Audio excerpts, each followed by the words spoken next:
Rams fans, welcome in on this edition of Rams Showcase. The Rams keeping Yarbs on his toes. Shake up the wide receiver room a little bit. Plus, players come and go. The Rams are forever. And later, you ask, I answer. Fan Quesos, let's rock.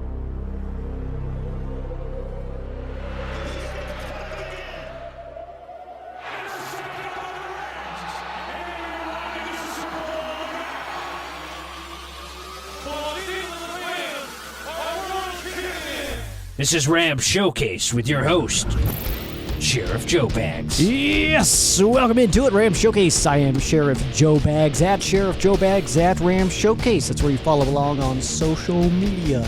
Also, Tuna and the Sheriff, that is every Thursday. I also got to talk to Tuna about it this week. I don't know what happened. But we'll reach out to him. We'll get that rolling and probably just reschedule this episode because there is so much Rams football stuff to talk about, dude.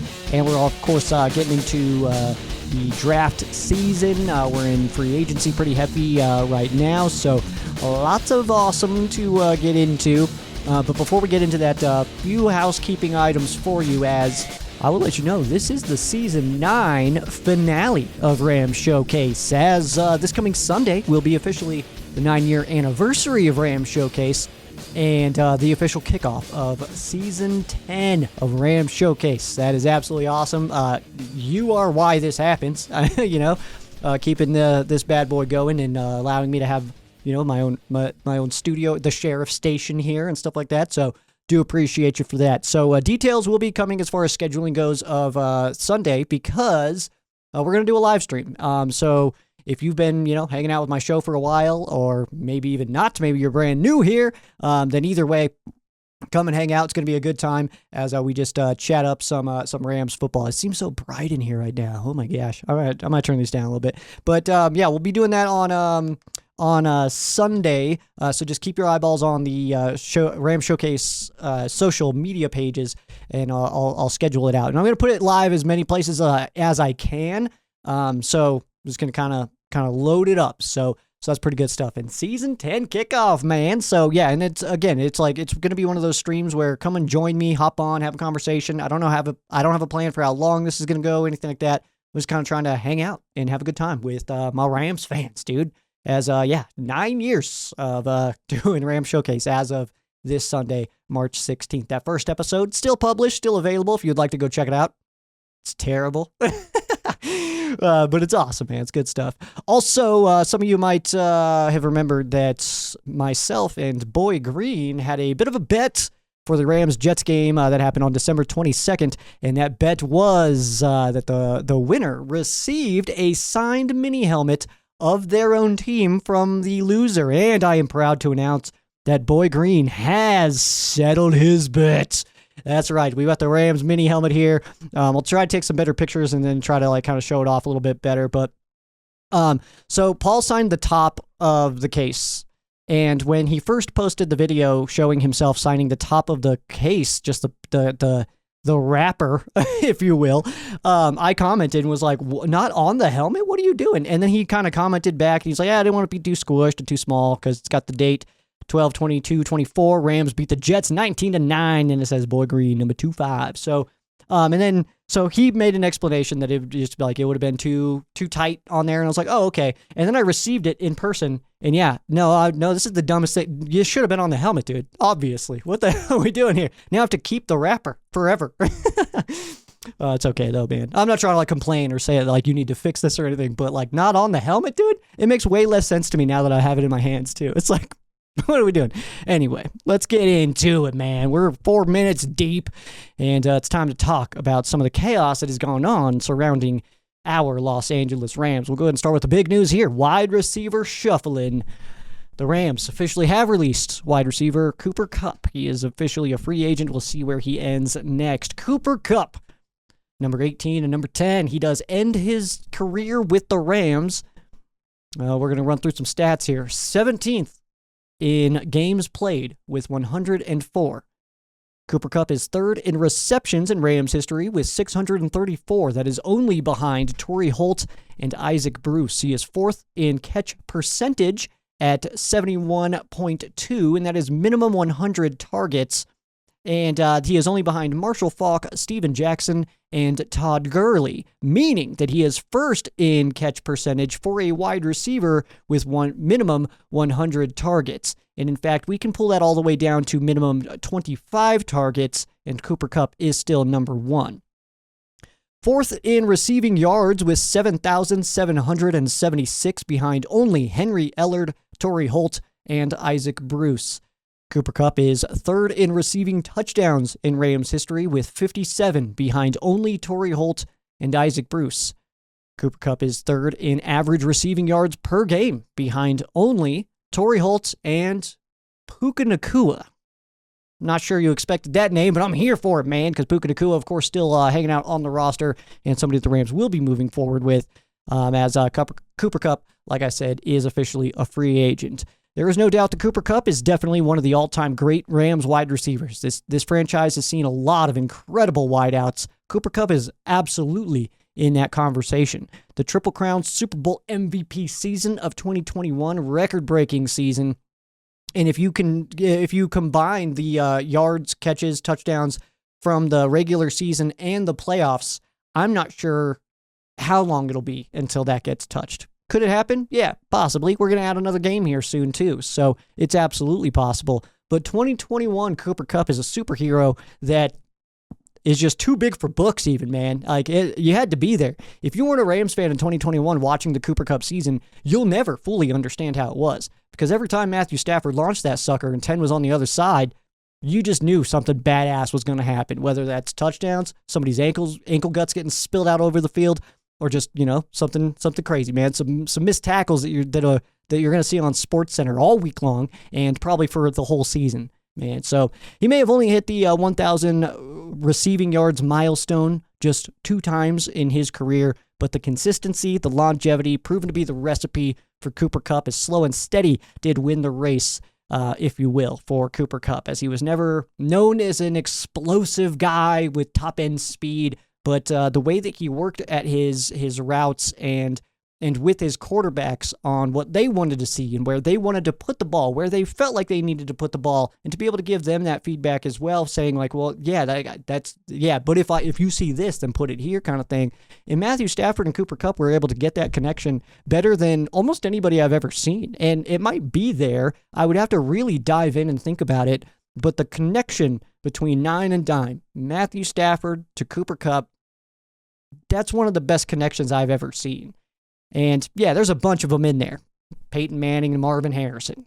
Phillip Rivers to Antonio Gates is a big one. There's so many different situations like that. And it's kind of crazy, too, to know that we only got the Matthew Stafford to Cooper Kupp for only a few short years, which does kind of bring me back into the whole mindset of you don't know how long it's going to be that we watch these guys. I rewatched the Rams-Eagles playoff game last night just so that I could watch Cooper Kupp's last game as a Ram. I did this last year with the Detroit Lions game with Aaron Donald. I just wanted to rewatch that and kind of know, just kind of feel it out, see if see how they were in their last game for the Rams. And Cooper Kupp, man, I mean, the targets were not there, but the performance was. I mean, he was still getting it done. So some team, I think, is going to get an extremely good player. But unfortunately for us Rams fans, that is not going to be here, and the Rams have kind of adamantly decided that it was time to move on from Cooper Kupp, and it kind of sounded like there wasn't even a discussion or a possibility of restructuring and bringing Cooper Kupp back, which it almost sounds like he wanted that. The Rams were not interested in that, so it's unfortunate that we kind of have to see it end this way. But Cooper Kupp, I think that all Rams fans, I don't know any Rams fan that dislikes Cooper Kupp.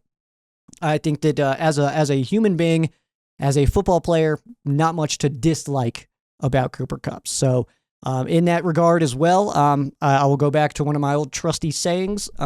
Players come and go. The Rams are forever. I was a Rams fan long before Cooper Kupp. I'll be a Rams fan long after Cooper Kupp. It's always a bummer to see some of our favorites go, but this is also not the first time this has happened. So Cooper Kupp, you got a fan in Sheriff Joe Bags for the rest of your playing career and life, man. As just a human being, definitely going to be a supporter of Cooper and the whole family of the Kupps, man. So just incredible people, man. And yeah, it's one of those situations where it's like, all right, well, they decided it was time to move on, and That's just what it is. But come September time, we're still going to have Rams football. Whether Ten's out there or not, he won't be. Maybe he's on the other side. I don't know. But either way, man, Cooper Kupp, definitely rooting for him for the rest of the remainder of his career, just like many other Rams that have, gone off and done other things and gone off to other teams. You can't keep everybody.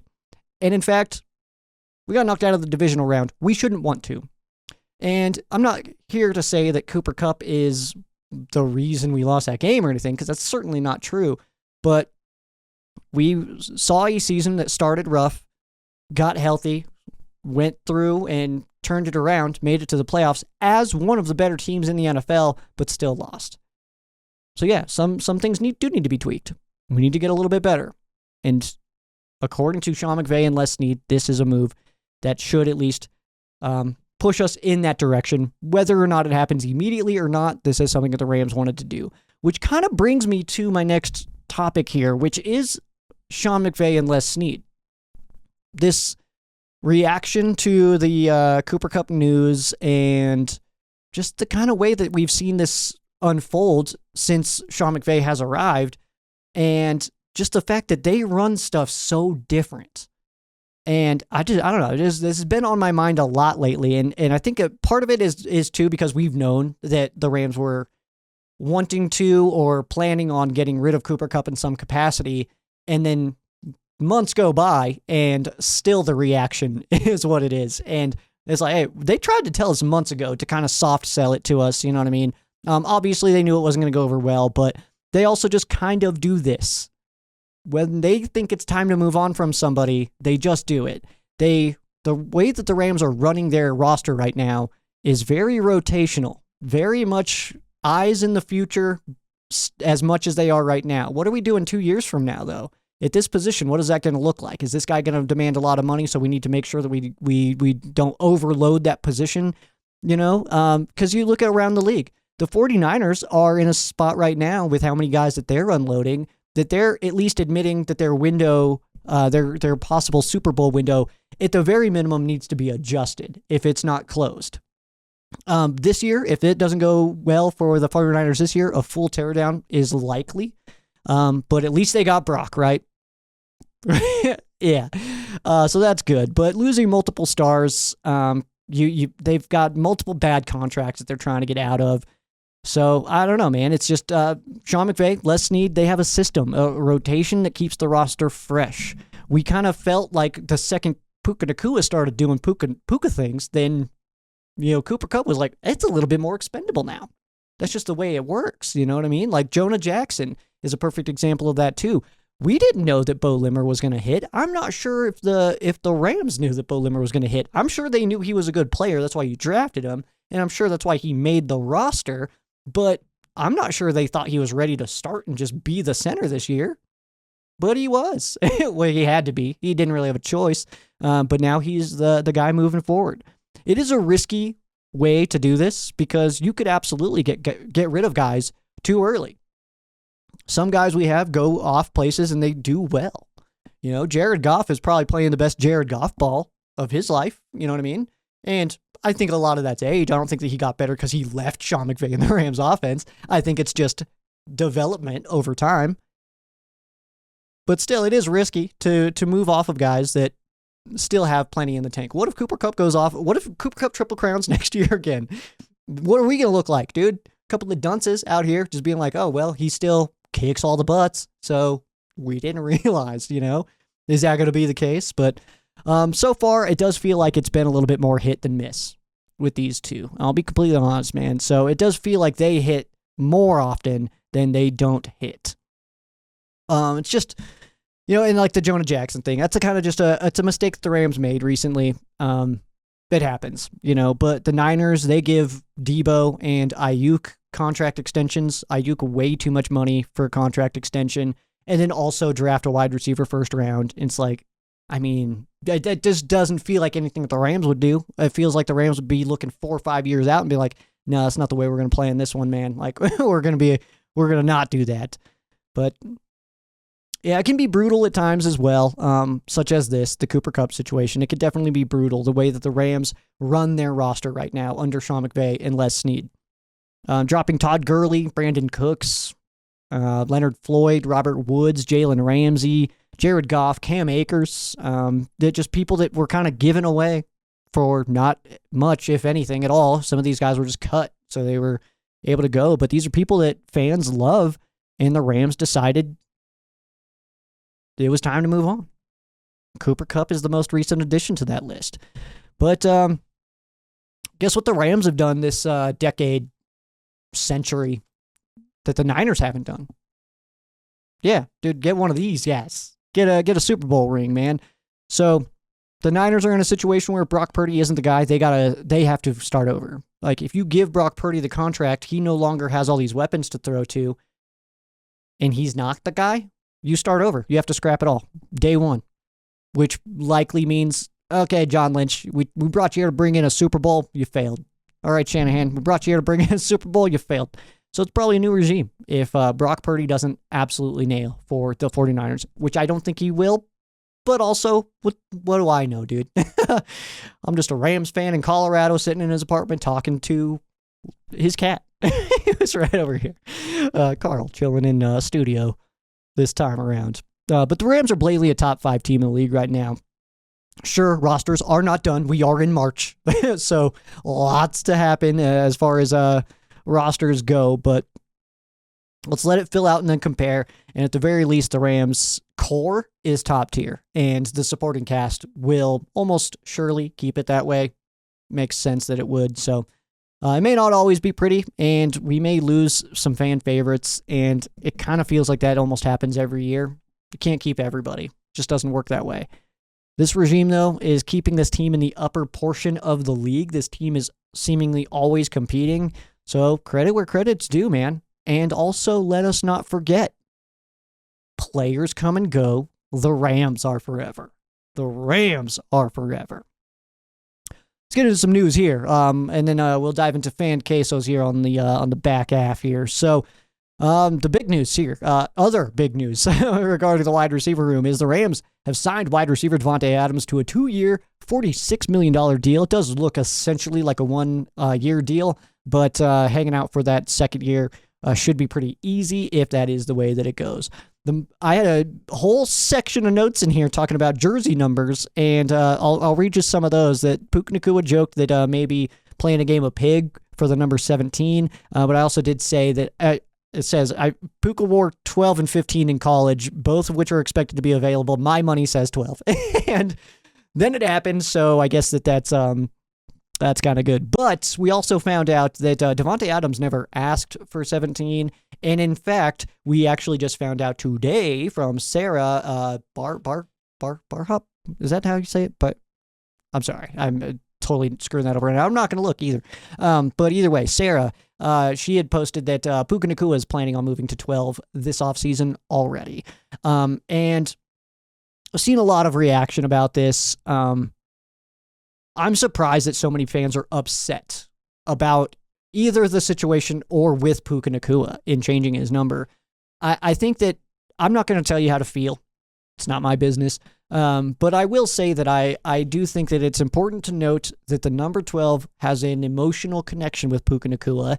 He was going to change to number 12 whether or not Davante Adams showed up to the Rams this year. And this is also not the first time we've seen this happen. I'm not sure.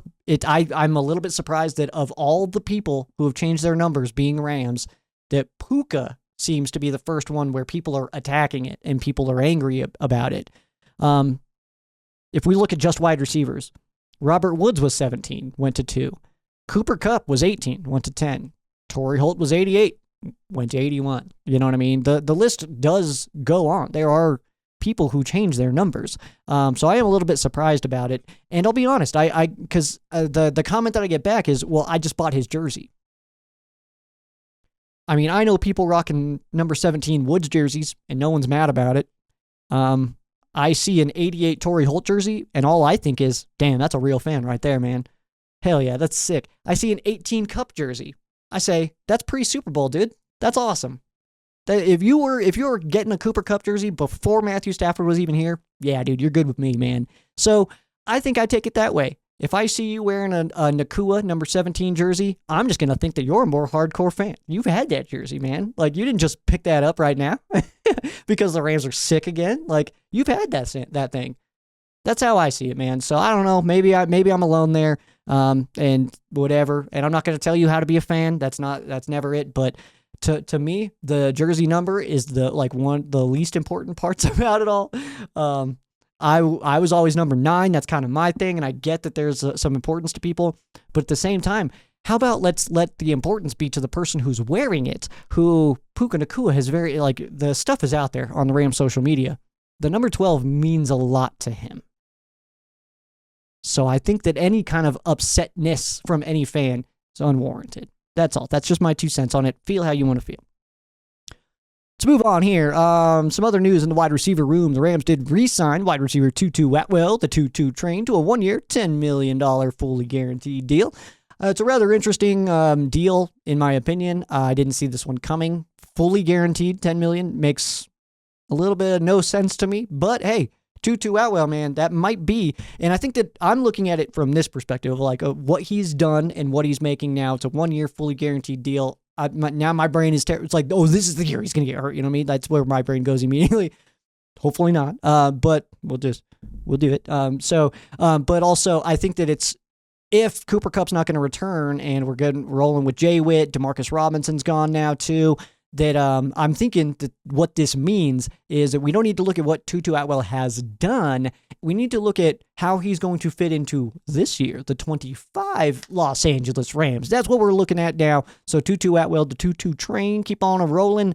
And hopefully this is one of those big years for Tutu. But it kind of seems a little bit too like the Rams were short-term deal, 1 year. But he probably wanted more. Typically, we know that players want longer deals. That's why we lost Von Miller, stuff like that.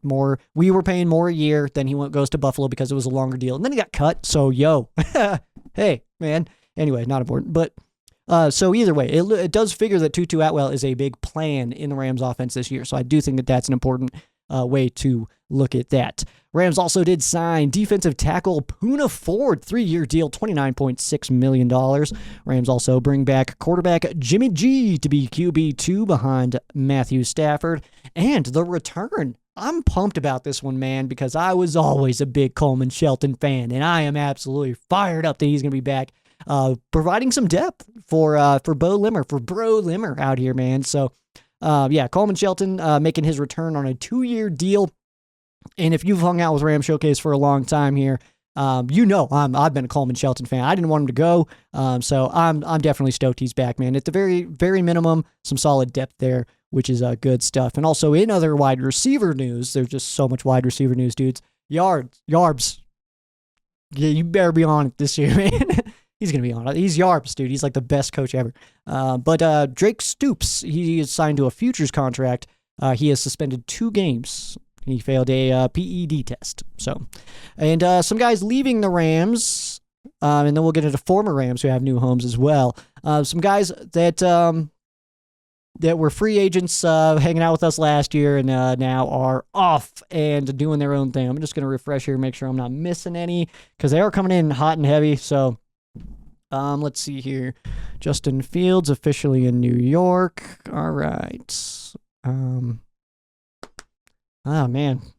Aaron Rodgers might really have to retire. He might run out of teams, dude. What if the Steelers just sign Russell Wilson back or something like that? See, I don't know, man. We'll see. I'm just glad he's not my quarterback this year. Michael Hoyts, Mr. LA, dude. He is so cool, man. He's got the Super Bowl tattoo and stuff like that. He is signing with the Buffalo Bills. Not getting a lot of attention for this signing for Buffalo. Now, because they've signed some bigger names than Michael Hoyt. But we know Michael Hoyt, he's going to go out there and crush it, dude. Bobby Brown, Giga Mags, man. He is signing with the Carolina Panthers. I know that some Rams fans have kind of fallen off of the Bobby Brown train just because of the Twitter conversations that have happened over the last few weeks or so. But I'm a big Bobby Brown guy. I think he's absolutely awesome, and I think the Carolina Panthers got themselves a good player. Hunter Long signing with the Jacksonville Jaguars. So no more Hunter Long for the Rams. We're going to need another white tight end. Luckily for the Rams fans, there is plenty in the draft this year, so we'll probably Just get another white tight end. That's what we do. Jags also signing former Rams tight end Johnny Muntz as well, by the way. Demarcus Robinson, D-Rob, signing with the San Francisco 49ers. Sorry, excuse me. I can get it. The San Francisco 49ers. He's up there now. Moving on. Neville Gallimore signing with the Indianapolis Colts. Underrated signing for the Colts. I think those fans are going to be pumped about that once they find out what Neville Gallimore is all about. Christian Roseboom, one of my favorites, signing with the Carolina Panthers, going out to hang out with Bobby Brown and Jordan Fuller. Pretty cool stuff there. And Jake Hummel, linebacker, signing with the Baltimore Ravens. Former Rams finding new homes. We have punter Johnny Hecker. He is now going to be officially punting for the Titans, leaving the Carolina Panthers. Leonard Floyd, cut by the 49ers, will be signing with the Atlanta Falcons, reuniting out there. Riley Dixon, former punter for the Rams, is signing with the Tampa Bay Buccaneers. And former backup quarterback Brandon Allen, QB3, former for the Rams, signing with the Tennessee Titans. Next week, or next episode, we'll get into, in Season 10, Episode 1, we'll be getting into what the other three teams in the NFC West, what those other three dweebs are doing this offseason. Spoiler alert, it's not good. Which means it's very good? I don't know, dude. Pretty exciting stuff there. We got Fan Quesos. That's next right here on Ram Showcase.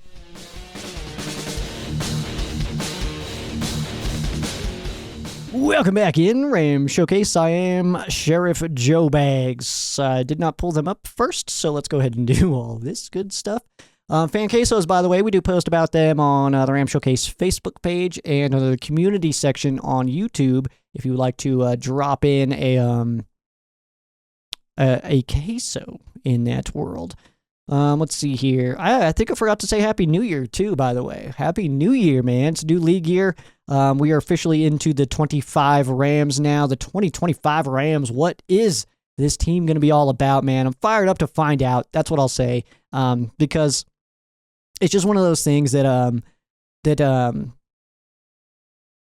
it's like every year has its own attitude, its own personality. So I'm excited to find out what the 25 Rams are all about. We found out that the 24 Rams were all about resilience and, just kind of overcoming and just like keep on battling, dude, which I absolutely loved. So I thought that was super, super fun.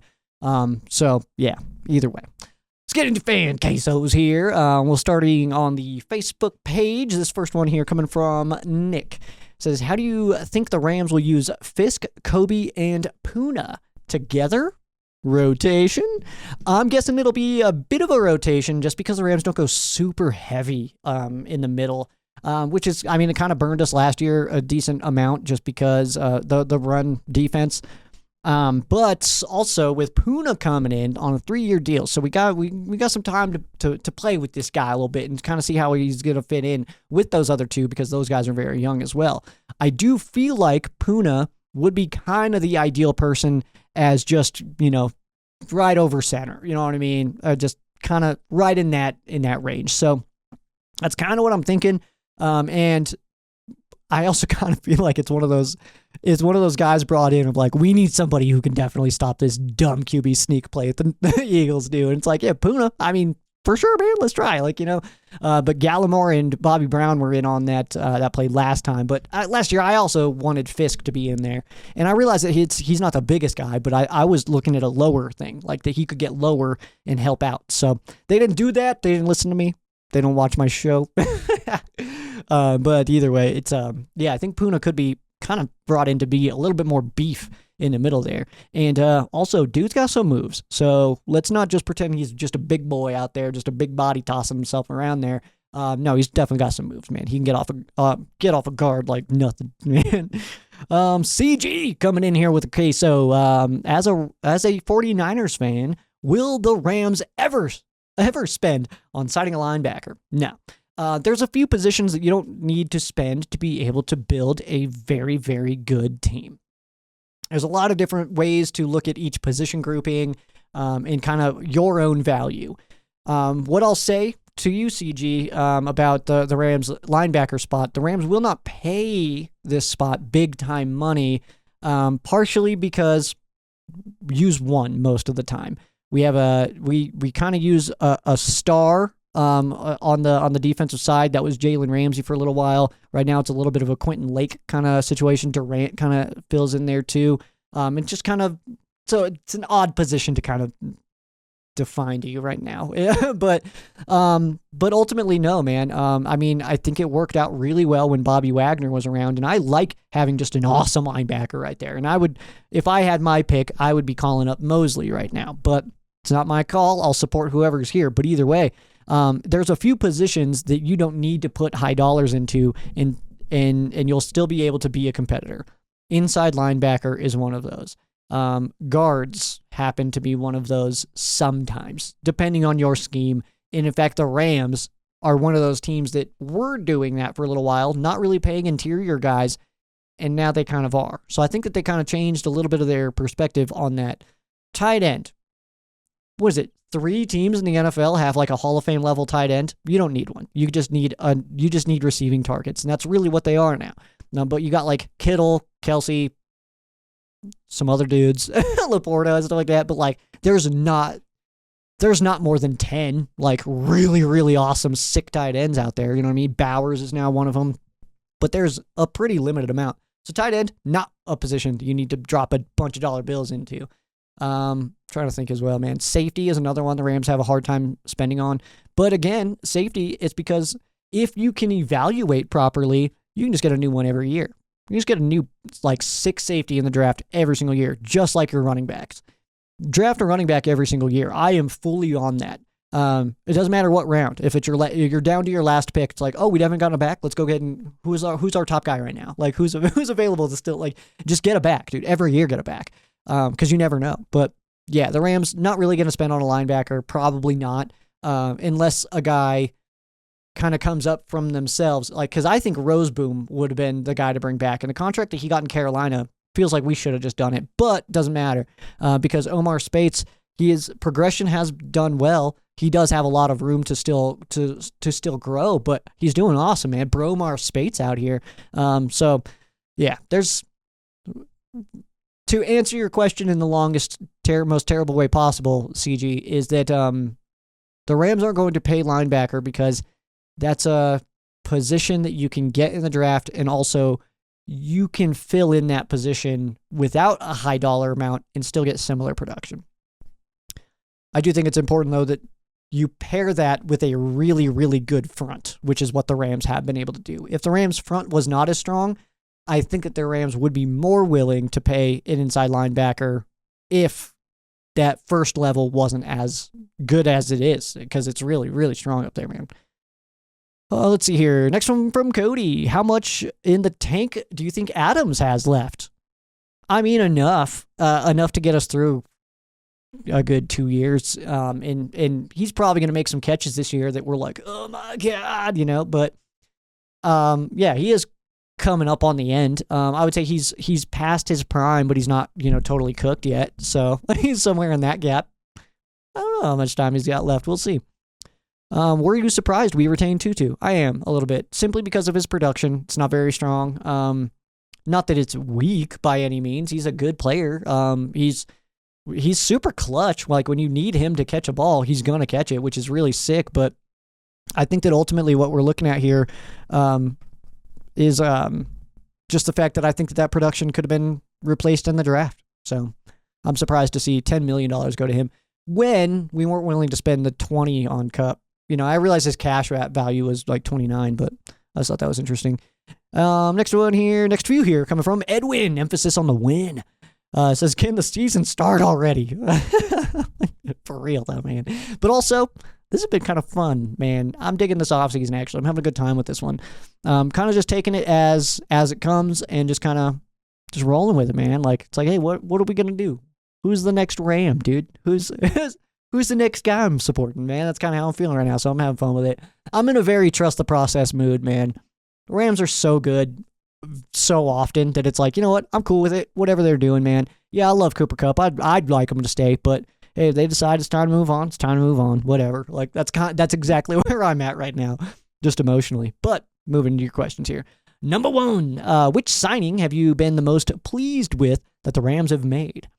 Ooh, I'm just gonna say Adams, man. I think that Adams coming into Matthew Stafford and Sean McVay, I think that let's look at his last few situations. The New York Jets. And then before that, the Las Vegas Raiders, where who was his quarterbacks out there? Aiden O'Connell was throwing him the rock and stuff like that. So I don't know, man. I think that he's going to come in, and I think that the rest of the league is going to be like, oh, he is still better than we thought he was. Like, we thought that when he was like in, Green Bay, that he was out there killing it, and then he sucked. No, he's still good. And I think that's kind of what we'll see out of that. Number 2, why do you believe the Rams decided to replace Kupp with Adams? I wish I had an answer for this, man. I truly have no idea. It makes no sense to me, but I was sitting here just a few weeks back saying it makes no sense to move off of Matthew Stafford and Cooper Kupp just to bring in Aaron Rodgers and Davante Adams. We did half of that. The good half, in fairness, if we had to replace one of those guys with another one of those guys, I would say Kupp for Adams. I would have been pretty sad if we lost Matthew Stafford for Aaron Rodgers, So, but why? I really don't know. I do think that there's more to the story than we know. I think that there's something in the Rams side that they were like, we need to do this now, because if we don't do this now, we're not going to be able to do it next year or something. You know what I mean? Like, I truly don't know. I wish I had a better answer for you there, man. We don't have enough information. Says they're both around the same age, and when healthy, Kupp is one of the best receivers in the NFL. Yes, but let's also not forget this part. We'll play a little bit of devil's advocate here. Let's also not forget the fact that Cooper Kupp has only had one season where he was Cooper Kupp, like the Kupp that we love. One full season of that. He's had stretches, of course, in games where you're like, oh my gosh, like Cincinnati Bengals getting the Kupp treatment years back. But yeah, man, I would say that 2 seasons of 1,000 yards receiving, and one of those was 17,000. So it's like, I mean, you know what I mean? So I guess in some ways I do understand it. That's what I'll say. I love Cooper Kupp. But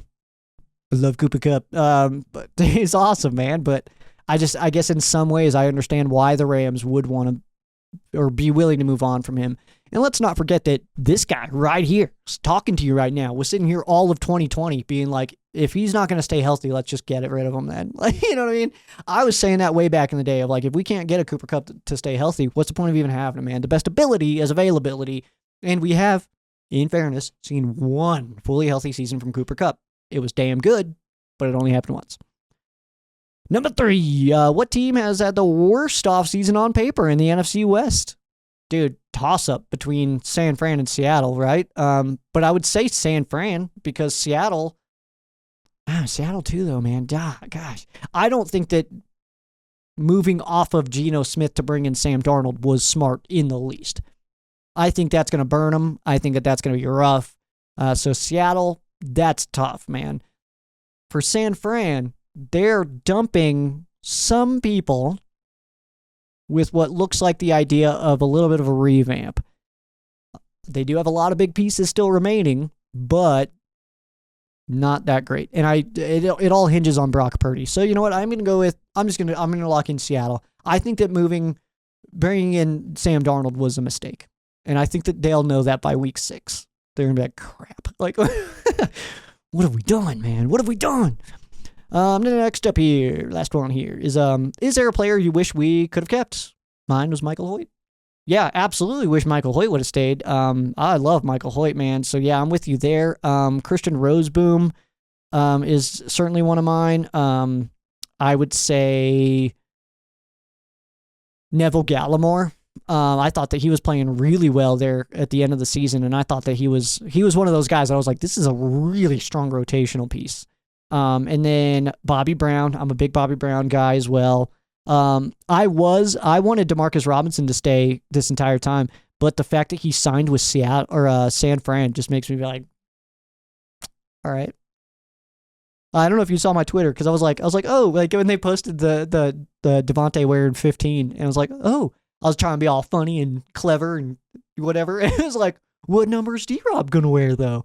And then it was fun responses and stuff. But then I commented back on that one with that T.I. meme. It was like, all right, I see you, D-Rob. All right. I wanted you to come back, dude. Now I hope you have the worst year of your career. Way to go. All right, so let's go ahead and get, we're going to go just down the list here. This is Rams House and Payo time. I was going down the list. I'm letting YouTube decide the order of this one here. Rams House, you had me confused with the New Year's Eve. Oh, yeah. Yeah, because it was New Year's Eve that this was posted. Yeah. Happy New Year. I celebrate New Year's on the NFL New Year's. I'm on the NFL calendar. December 31st means nothing to me. I don't care. I'm just waiting for the bowl games the next day anyway. I don't give a crap about that, man. I also did the funny thing. Well, nobody else thought it was funny but me. But at work, I had an alarm set for 2 o'clock. It's local time. That was when the new league year started. And there were some people having a pretty serious conversation. And I decided to yell out Happy New Year and then just make fun of everybody for not celebrating with me.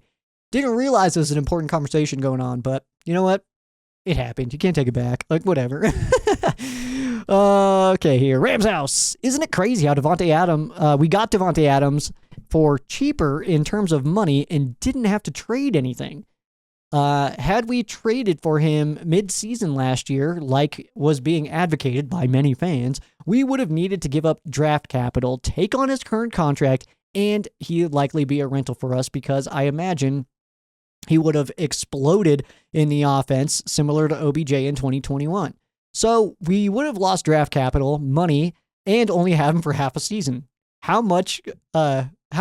Crazy how much timing impacts things. That's not a question, I don't think. So it is. Isn't it crazy how we got Davante Adams? Yep. To lengthen that answer a little bit, dude, you're absolutely right. And it's like the second that you say that, like, oh, if we can't find a trade partner, we're going to cut him. That means that he just gets cut in a few days. No one's going to be like, oh, I'll give you this for him instead. It's like when the Rams said that about Cooper Kupp, it's like, hey, guys, shut up. Hey, no. It's like now everybody's like, oh, we don't have to give up a sixth and take that contract. We can get him on our own deal. All right, let's wait. It's March. We don't got a game to play this weekend. Like, what's the rush, dude? So, yeah, I kind of agree with you, man. So, rather interesting how it all kind of shakes out. And Davante Adams coming to the Rams. Here we are, I guess. That's what it had. Here we are. There is one from Payo time. I do want to make sure I ask at the end here. Okay. I just want to make sure I know where that one's at. Next one here from Payo time. I love what the Rams and Snead are doing this offseason. Dude, same. Is there any criticism to offer? Every move seems B+ or better. I tend to agree, man. The Rams seem very calculated in their moves this offseason, which I respect and love. And also feels like we're getting a little bit more transparency out of guys like Sean McVay and even Matthew Stafford. Being on podcasts and stuff like that, it feels like this is the first time that we've seen that to this extent. So it's been rather fun, man. But I actually agree. I think that if I did have any criticism, I would just say the fact that if you're going to get rid of a fan favorite, I do think that you need to give a little bit more than what we've gotten. I mean, we're owed nothing. We're just fans and stuff like that. I get all that. But when it's somebody like that, like Cooper Kupp, who is blatantly many, many people's favorite player, stuff like that, I do think we need a little bit more than just like, oh, no, yeah, which, we don't talk about it. Like, we need to know something more, I think. I think we just need a little bit more of, it's like, with his contracts, so give us something. I don't know what the real answer is, so that's why I don't have like a good example for you, but I feel like we deserve a little bit more information than just like, oh, no, it's just, yeah, we just decided this. It's like, yeah, but why? It's like, he's still blatantly good. You can watch him play in his last few games. Like, he still has it. We're not targeting him. Why? You know what I mean? So there's more to that we don't know, and I don't think we'll ever know. Kind of like how we'll never know about Ernest Jones and why that happened the way it did. The Todd Gurley stuff, there's a lot of things we're just never going to have that answer. And this is unfortunately probably one of those. And also, unfortunately, one of the ones that fans have so far been like, yo, what? The most, Next one here come from Rams House. What does Tutu's role look like, being that we brought him back? Was not expecting the move, but based on the contract, I feel like we'll use him more. Absolutely agree, man. I feel like I should have read that beforehand because I could have commented that you agree on this when I said that earlier. Because, yeah, I absolutely agree. I think with the contract, the Rams have a plan for him. That, though, I don't know what that means. We've seen him run the same route, the same two routes, seems like every time. He's either going deep, motioning across, coming out from the slot, and kind of doing a little bit of a fade-ish wheel route, or he's doing a comeback on the outside. It feels like that's all we see from him. So I would like to see a lot more. I would like to see more. Yeah, I would like to see him do jet sweeps. I would like to see him take some screens, stuff like that, man. Maybe see him out of the backfield for a screen. I think that would be exciting. So I'm just hoping to see him a little bit more involved and more creatively involved, I would say. Rams House again. Is Davante Adams a Breakfast Club guy? Elaborate on our conversation in the group chat. Yes, me, Payo Time, and Rams House do have a group chat. It's absolutely awesome. But I asked this question. Is Davante Adams a Breakfast Club guy? That started with Cooper Kupp and Matthew Stafford. Puka Nacua got added to it. So I'll be honest. I don't know. I don't know enough about Davante Adams and his personality to know if he's one of those guys.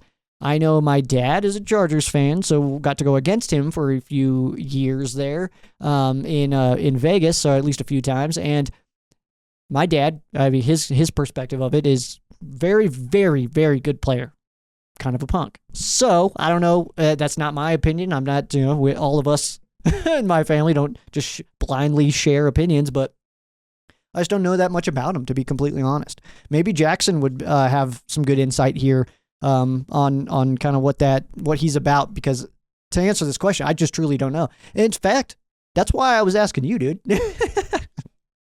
You tell me, man. I have no idea. I don't know if you can hear what's going on.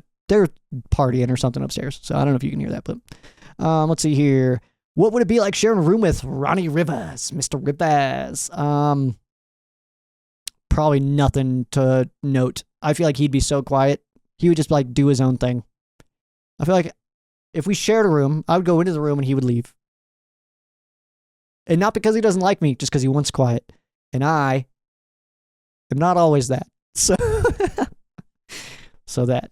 Next one here from Rams House. Everyone is overreacting to us not getting a linebacker on day one of free agency. Could you provide some context and clarity for people panicking? Yeah, first of all, it's March. It's March. That's the biggest thing.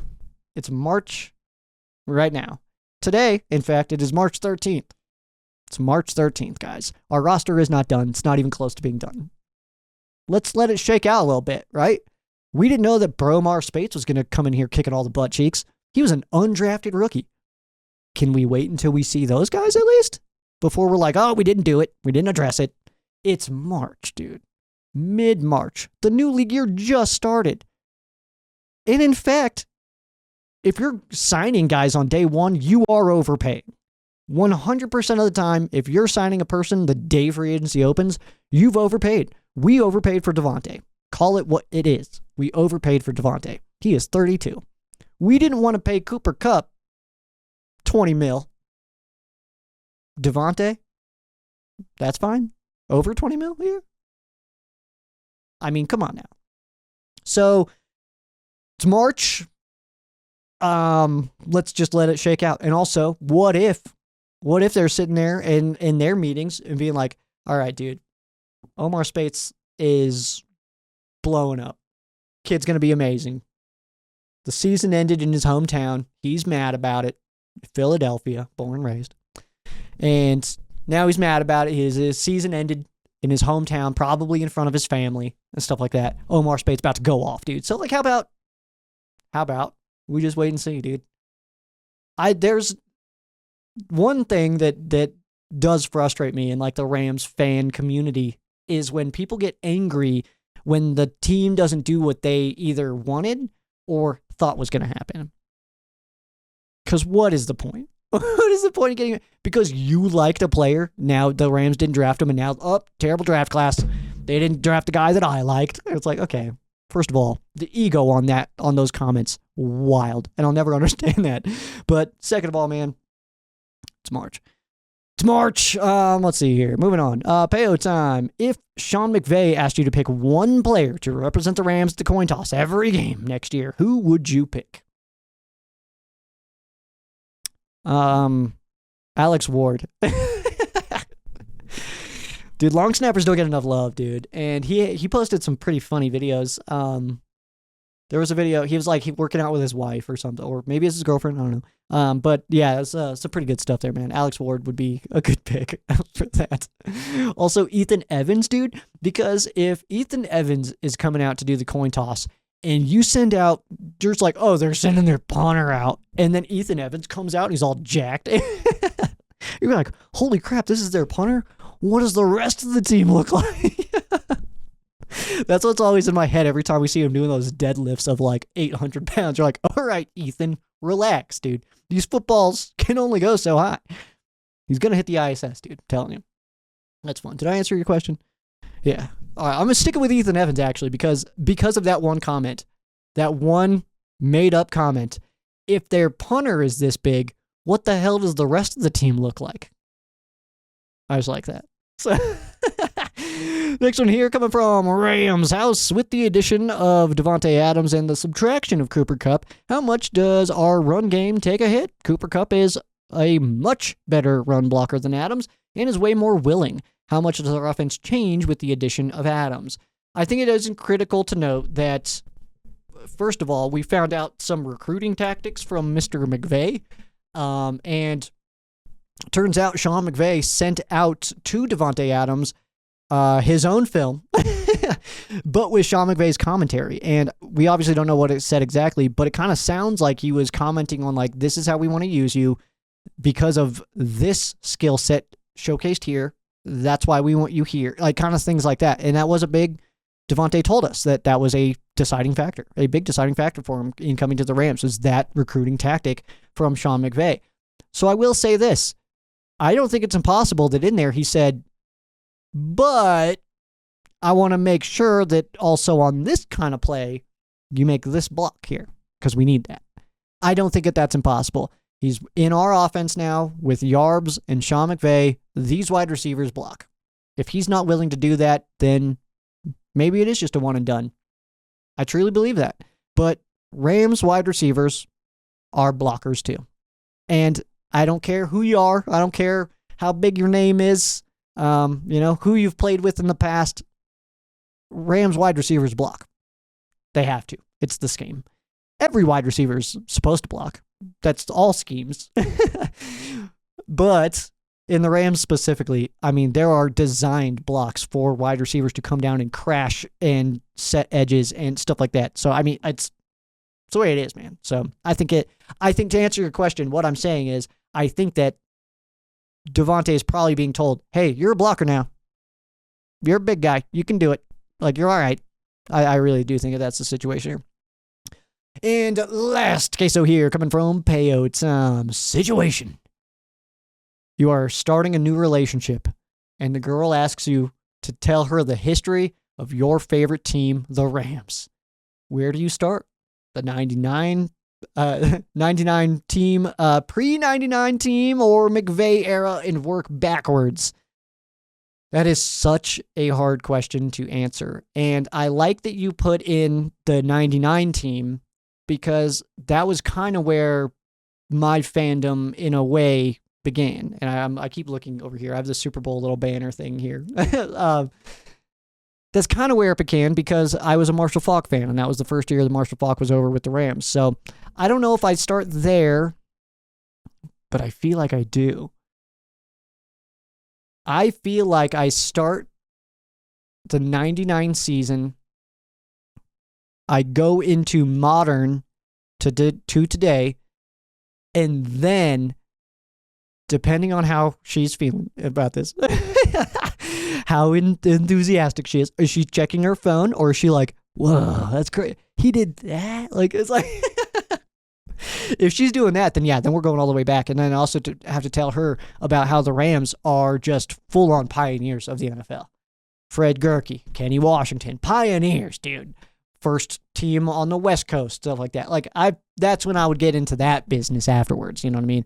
Like, almost layer it out. Like we're going to start here. Super Bowl team. It was absolutely awesome. I was a young kid, then we go into this time and then probably hit the Super Bowl and then kind of be like, and then since we've been still really good. That's kind of like all you need from Super Bowl to now. It's like we've still been, killing it. We got some really awesome young guys again. Like we seem to keep being able to rotate these guys in. It's absolutely awesome. But this team's historical, man. And then you go back. Let me tell you a story about Fred Gurkey, man. I love this question. I feel like I'm not doing a good enough job answering it, man. I don't like my answer. I'll tell you that much. I don't feel like I'm detailed enough for you right now. But that's such a cool question, though, man. Because in fairness, this situation has unfolded recently. Where I was like, I started it, and then I kind of caught that it was like, okay, I am losing them, though. I am losing the attention span on this. They are not into sports. That's fine. She's not into it. That's okay. I am, and she doesn't care that I am. She's not angry that I am crazy about it. So I guess that's good, man. It's good. So I guess I don't know how I did it that time. I think I started here and then went backwards. Like, it's fun right now, and it always it hasn't always been this fun, Like, I think that's probably it. So I really like that question. I want to try to play with that a little bit. It is off season, so let me try to play with that a little bit more. Let me fix my camera real quick.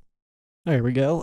So yeah, I do want to play with that. Maybe we'll try to do some stuff like this come this off season, man, and try to like kind of dive into some Rams adjacent things. This is a podcast after all, and it feels very news forward. So maybe it is time to get a little bit more into the inner workings of the brain of Sheriff Joe Bags over here.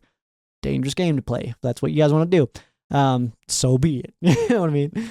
But also have I'm making some really good progress on my next production, and I'm very excited about this one. Very pumped to share this one with you, and I don't have a release date yet. I'll try to get that kind of planned out. I'm still tweaking script, stuff like that, but this feature, this production I'm very excited about this one, and so far very proud of it. I haven't put it all together yet, but so far, very proud of it and how it's coming together. I don't want to tell you the name right now. You probably know it. You might know it. It's fine. Doesn't matter. But keep your eyes out for that. And then again, last minute reminder for you that this Sunday, March 16th, 2025 is officially the 9-year anniversary of Rams Showcase, and we'll be doing a live stream. That'll be on the Rams Showcase YouTube channel, Facebook page, other places probably too. I don't know yet. We'll see. We'll see if maybe Tuna wants to simulcast or something too, and just get it out there. So 9 years, dude. That's absolutely awesome. I'm really excited to kick off double-digit seasons, man. I'm in season 10 now. Season 10 covering the Rams right here on Rams Showcase. This will be like season 15 covering the Rams in general, but before that was writing. So podcasting. Dude, season 10. That's so cool, man. So thank you again, man, for making this, helping me make this possible. I could shout this stuff into the void, but it's way more cool to know that somebody is on the other side and listens and watches and gets excited about some Rams football just like I do. So again, do appreciate the heck out of you.